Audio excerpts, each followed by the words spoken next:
As an intensive care doctor, Roger Seheult battled COVID-19 at the front lines of the pandemic. On Vital Signs, he spoke to host Brendon Fallon about his use of sunlight and other natural methods to boost patients' recovery. These methods can also help shield us against the common flu. Dr. Seheult, fantastic to have you join us on Vital Signs again. Thank you very much, Brandon. I know that you've really been at the forefront of bringing to public attention the natural paths to increasing immunity. As a critical care doctor, you were really at the front line of dealing with the pandemic and the fallout of people's lackluster immunity in that situation. Last time we talked about the value of sunlight as an immune system enhancer. With COVID still seeing surges, why is it important to be looking to natural paths to improving immunity? The reason is because these natural remedies, or not even remedies, but things that we can incorporate into our life, are going to greatly reduce some of these chronic diseases that we're going to experience later on if we don't do it. And for that reason alone, it's beneficial. And before I forget, I wanted to mention this as well, whether it is medications, whether it is vaccines, whether it is any of those things, and that is the supply chain. With Hurricane Helene, there was a complete wipeout of many of the industries in Western North Carolina. And one of those companies was responsible for making the IV fluids, about 60% of the IV fluids in the United States. So you can see just right there, we have knocked out the IV fluids. But let's say it's a medication. Let's say it's a virus that is causing an issue where transportation goes down. The point is that the medical supply chain is very fragile. We may be in the future in a situation where we don't have the benefit of those things because the supply chain is down and we don't have them available. Wouldn't it be nice to be able to say, I can't do this, but I've got something else that I can do?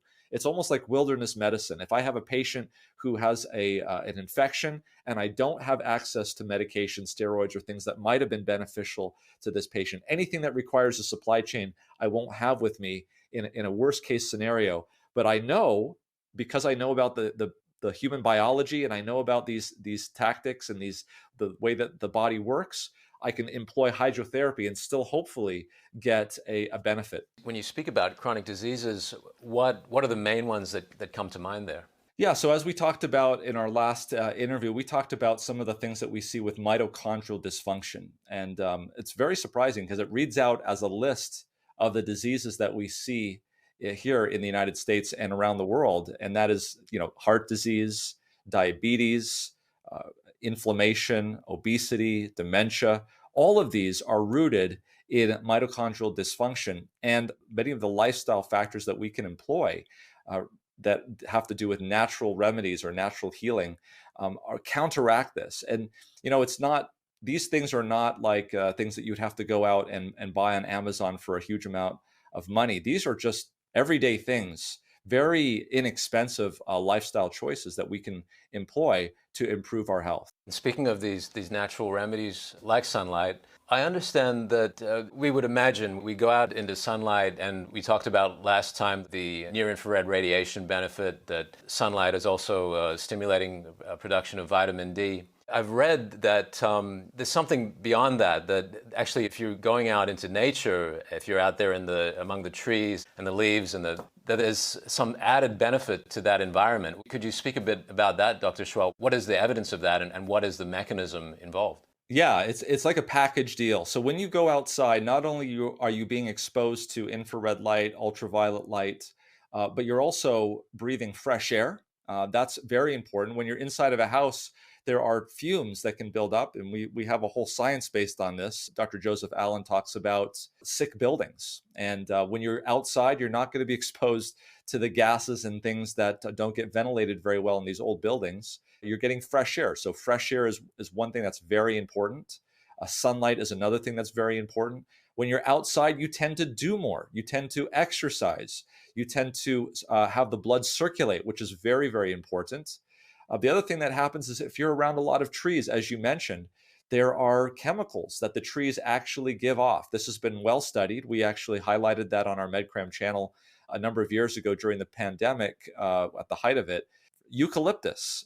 Eucalyptus gives off a number of what are called phytocides, which are chemicals in the trees that we can smell aromatically, but that when we do and it enters into our body and goes, it actually activates the innate immune system. We have very good evidence that this is what's happening.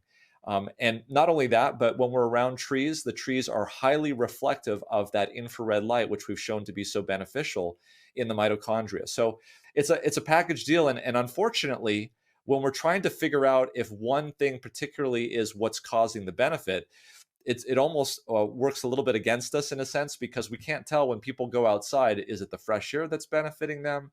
Is it the sunlight that's benefiting them? Is it the infrared light from the trees? Is it the phytoncides? We're not sure, but I'll tell you this, we have very good evidence that people who go outside into green spaces have many, many health benefits, including lower blood pressure, less preterm labor, lower diastolic blood pressure.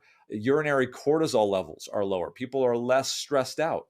Just to give you an example of what I'm talking about here, there was a study that was just published in a study that was done in Louisville, Kentucky. There's about a 4 square mile area in Louisville, Kentucky, where it was, this is middle class, lower middle class, not a lot of trees. This is what they did.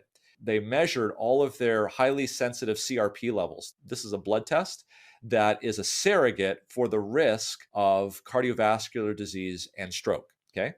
They measured it. And then what they did was for the next 2 to 3 years afterwards, they brought in about 8,000 trees, mature trees. They didn't plant seeds. They brought in mature trees with leaves, branches, and they rechecked everybody's CRP levels, which is, again, is a surrogate.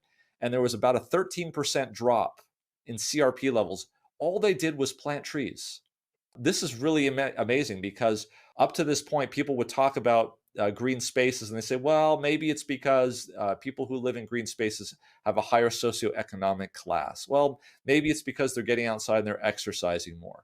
I think this showed very clearly that there was no drive to get outside. There's no drive to exercise. This is simply planting trees dropped everybody's CRP on average by 13%. That's actually a large amount. It's about the same amount that you would see with regular exercise. Dr. Seheult highlights sauna hydrotherapy and other ways of fighting infection in that full Vital Signs interview, which you can view at ept.ms/immune boost.